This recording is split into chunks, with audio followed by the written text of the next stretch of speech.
Hey friends, it's Mary Giordano, and welcome to Unapologetically Wild.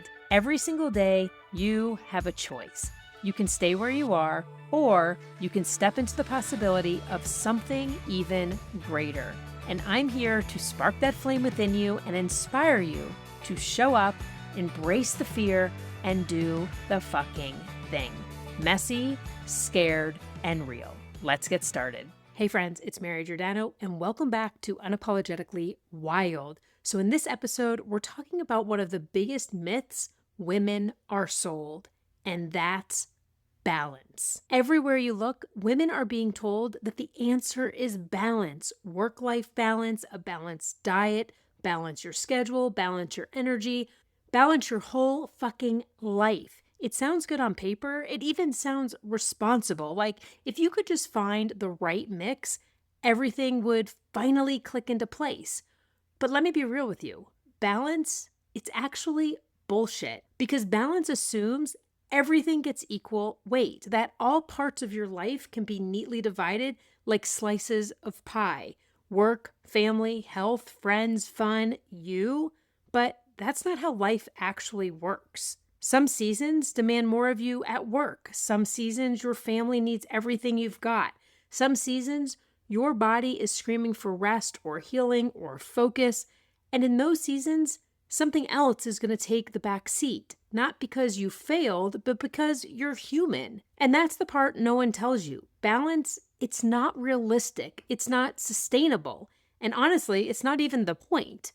Because even if you do manage to balance everything for just a moment, you don't end the day with peace. You end it with pressure because you're still running through the list of what you didn't do, who you didn't text back, what you should have handled better. Balance doesn't free you. It gives you another standard to fall short against. And when women chase balance, what they usually get instead is burnout and guilt. Burnout from trying to hold everything equal, and guilt from believing they should be able to. That's why balance is a trap, a moving target that keeps you hustling, stretched thin, and still convinced that you're behind.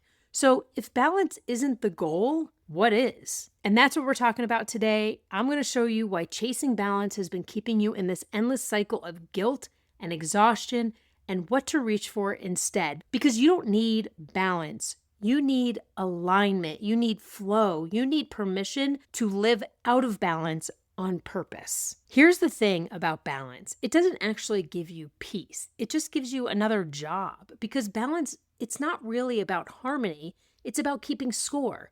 You're at work, but your brain is running through the list of what you're not doing at home. You're with your family and you're guilty about the emails piling up. You finally carve out time for yourself, and instead of enjoying it, you feel selfish or behind. That's not balance. That's constant audit. And women are experts at it. We've been trained to evaluate ourselves in every single role we play.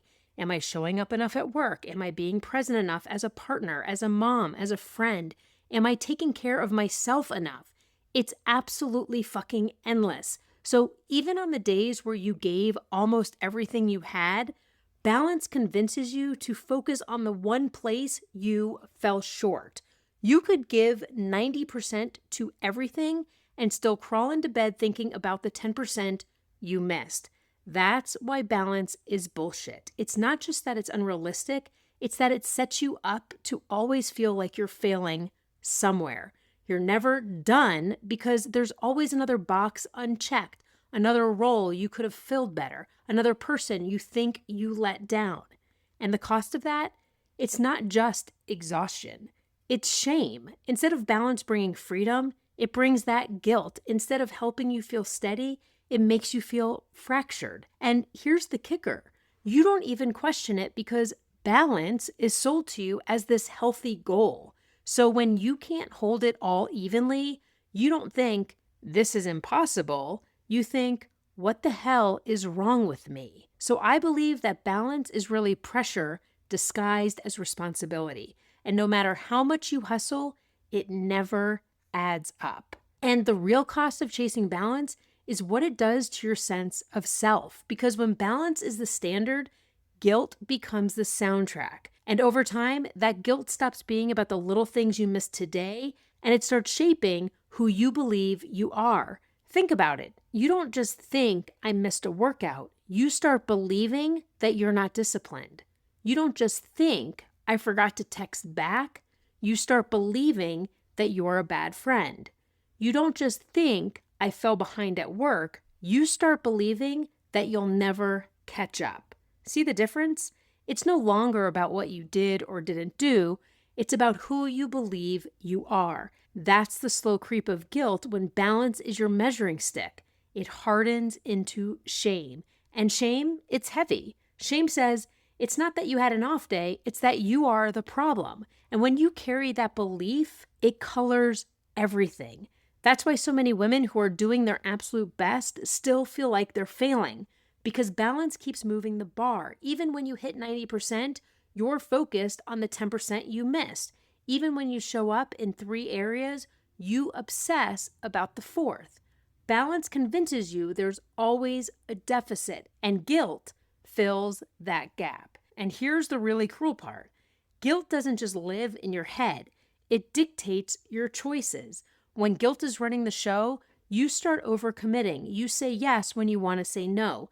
You push yourself past your limits, not because you want to, but because you're trying to outrun the guilt. You want to prove to yourself and everyone else that you can keep all the plates spinning. But guilt is a game you can't win. The more you try to fix it by doing more, the more guilty you feel about what still got left undone. And I want to talk about joy for a second, because guilt doesn't just steal your energy, it steals your joy. Even in the moments that are supposed to feel good, dinner with your family, a night out with friends, an hour just to move your body or rest, guilt is whispering, you should be somewhere else. You should be doing more. You're behind. So you don't even get to feel the joy of the moment you work so hard to create. That's the cost of balance. It robs you of presence. It convinces you that no matter where you are, you should be somewhere else. And when you live with that kind of guilt long enough, you stop asking yourself, what do I actually want? And you start asking, what do I need to prove I'm enough? That's the silent shift balance creates. It moves you from living to performing, from choosing what matters to just trying to keep up. And that's why I keep saying balance is bullshit, because it doesn't give women freedom. It doesn't give us steadiness. It doesn't give us peace. It gives us guilt on repeat until guilt becomes our identity. And that's not balance. That's bondage. So if balance is bullshit, what's the alternative? Because we can't just run on chaos and call that freedom. If you don't have a framework, you will burn yourself out if you haven't already. The answer isn't balance. It's alignment. Alignment means your actions match your values. It means what you're doing with your time lines up with what matters to you right now. Not equally, not perfectly, just honestly. For example, if you're in a season where your health has to take a priority, then maybe work doesn't get the same energy it used to. Maybe your social calendar gets a little lighter. That's not failure, that's alignment. You're investing where it matters most. And here's the key. Alignment shifts. What matters most right now might not be what matters most 6 months from now. And that's okay. That's why balance doesn't work, because it pretends every slice of life should be equal. Every season should look the same. Alignment gives you permission to pivot. Life moves in rhythms. There are seasons where your work will stretch you thin, seasons where family needs everything, seasons where your body or your mental health has to come first, and forcing yourself to keep everything equal in every single season is a recipe for disaster. Even friendships move in seasons. Some friends are front and center in your daily life, others drift and then they come back. Some belong to a certain chapter of your story, and none of that means you're failing. It just means life is evolving. Balance tells you something's wrong when things aren't equal. Seasons remind you nothing is wrong. You're just in a chapter that looks different. Then there's flow. Balance feels rigid. Every plate should get the same attention, whereas flow is flexible. Instead of punishing yourself for being out of balance, you ask, what matters most today? And you give that your energy, guilt-free. Finally, and this is huge, protect your non-negotiables, because alignment and seasons don't mean you abandon yourself. They mean you decide what you need to stay steady no matter what. For some women, that's movement or a time outside or a few quiet minutes to journal. For others, it's cooking, reading, or a walk with the dog. These aren't luxuries. These are anchors. They're what keep you grounded when everything else shifts. So stop chasing balance and start chasing alignment. Ask yourself, what matters most in this season? Where do I need to be honest about shifting my energy? And what non-negotiables keep me alive and present while I'm in it? That's freedom. That's flow. That's living on purpose instead of performing for some impossible standard. All right, so if balance is bullshit and alignment is the answer, how do you actually start shifting into that? Because it's one thing to nod along with me and say, yeah, this makes sense. I want to do that. I want to feel more aligned rather than balanced. But it's another thing to wake up tomorrow and actually fucking live it. Here's the framework I want you to sit with. I have 3 questions for you. First, what matters most in this season? Not forever, not for the rest of your life, just right now.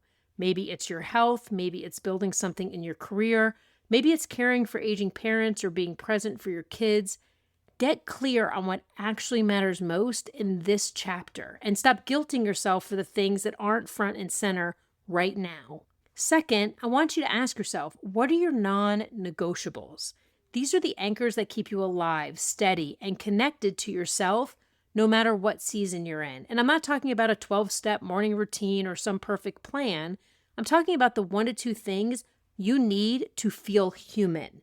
Maybe it's a daily walk. Maybe it's moving your body. Maybe it's journaling, meditation. Those little things are what keep you grounded, level-headed, and not an asshole to the people you love, even when everything else is demanding. You need to protect your non-negotiables. And then number 3, what can you let go of without guilt right now? This is where most women trip up. We try to hold everything equally, and when we can't, we feel like failures. But alignment means choosing what gets less energy in this season on purpose. Not everything can get equal attention, and that's okay. Letting something go right now doesn't mean forever. It means you're choosing what matters most instead of diluting yourself across everything. When you ask yourself these 3 questions, what matters most, what are my non-negotiables, and what can I let go of, you stop living in the fantasy of balance and you start living in alignment. And that's where the guilt starts to loosen its grip. Because alignment isn't about doing it all. It's about doing what matters and doing it in a way that keeps you steady, not stretched to the point of breaking. So here's what I want you to really take away from today. Balance, it's not the prize. It was never the point. The piece you're looking for comes from alignment, from being brave enough to give more energy to what matters right now and to let go of the rest without guilt. That's not weakness, that's wisdom. That's you taking ownership of your life instead of running yourself ragged trying to meet an impossible standard. And I want you to think about this. How many years have you spent chasing balance, hoping that if you could just get it right, everything would finally fall into place? How many nights have you gone to bed thinking about what you didn't do instead of giving yourself credit for what you did do? How much energy have you poured into keeping everyone else happy while quietly telling yourself you'll get to your needs later? Here's the truth. Later never comes unless you claim it. Balance will never, ever give it to you. What will? Alignment, seasons, flow, protecting your non-negotiables. And when you start living that way, something shifts. You stop carrying guilt into every moment. You stop obsessing about what you missed, and you start being present in the season you're in instead of fighting for the one you think you should be in. Remember, Fuck the shoulds. If you haven't listened to that episode, go back. It's episode 17. You don't want to miss it. And that's where joy comes back. That's where steadiness comes back. That's where you stop living in performance mode and start living on purpose. So let me say it again. Balance is bullshit. Don't waste another decade chasing it. If you've been beating yourself up for not getting it right, stop and start chasing a life that actually feels like yours. One that sustains you instead of drains you. Thanks for tuning in today. If this episode hit home, subscribe and share it with a friend, because together we can bring more women into this wild, unapologetic space. Remember, waiting until you feel ready is the fastest way to nowhere. So show up, embrace the fear, and do the fucking thing. And don't forget to subscribe to my Unapologetically Wild Chronicles. The links to the show notes. Until next time, stay wild.